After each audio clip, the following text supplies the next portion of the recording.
So while I have your attention, see us, acknowledge us, support us, and act with us. We are, you are, we all are a part of one race, the human race. We're not better than you, you're not better than us. While I have your attention, allow us to exist within our world together.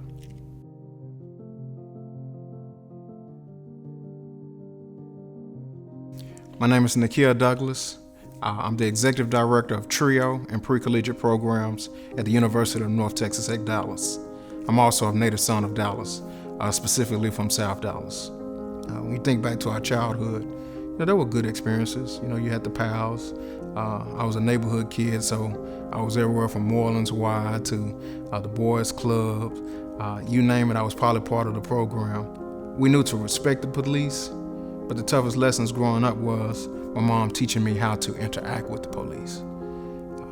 That's a challenge. And now to have my own son and teaching him, this is how you do, this is how you carry yourself. You don't make any subtle movements. That's uneasy. My son is just 7 years old, and I'm preparing him and teaching him as if he's an adult and how to save himself from those who are meant to save us. But within my educational and professional journey, I'm a teacher. And so whether it's teaching my son, teaching other sons throughout the community, teaching young ladies and families, how to navigate life's different challenges, that's just what I'm called to do. I had a moment the other day where I allowed myself to grieve. It's one thing when you live a life and you think people see through you and don't see you. And so seeing the allies that are activating now, the allies that are speaking up, the allies that are being public in their support of us, it's powerful.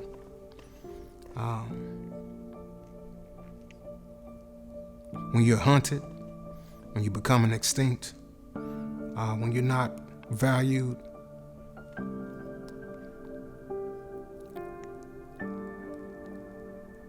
that's a hard walk. And so for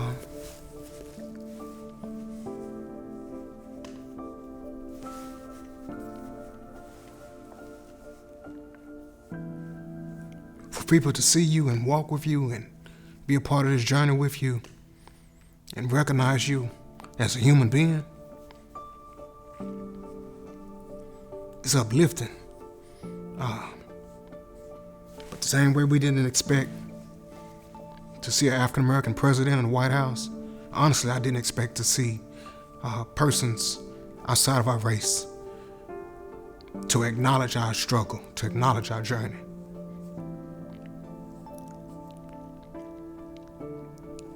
It's a moment in time that men couldn't create.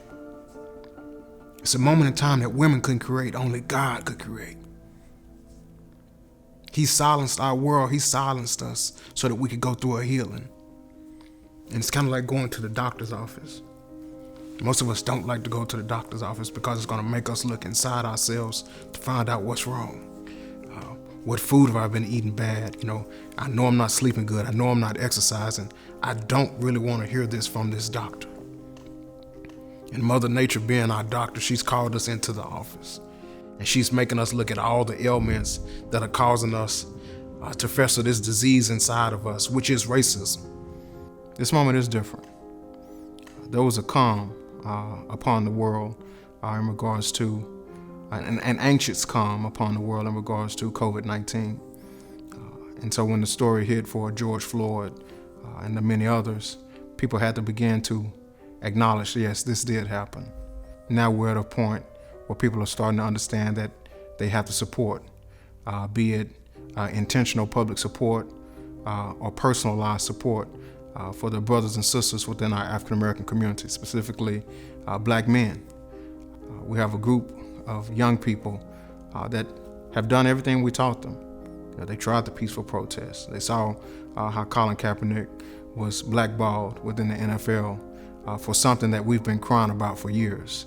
But it wasn't until God stilled the world, stilled the earth for the travesties that are happening in America to be known to all men and women. So our allies are part of our healing process, and we're just in the doctor's office, and we will not heal.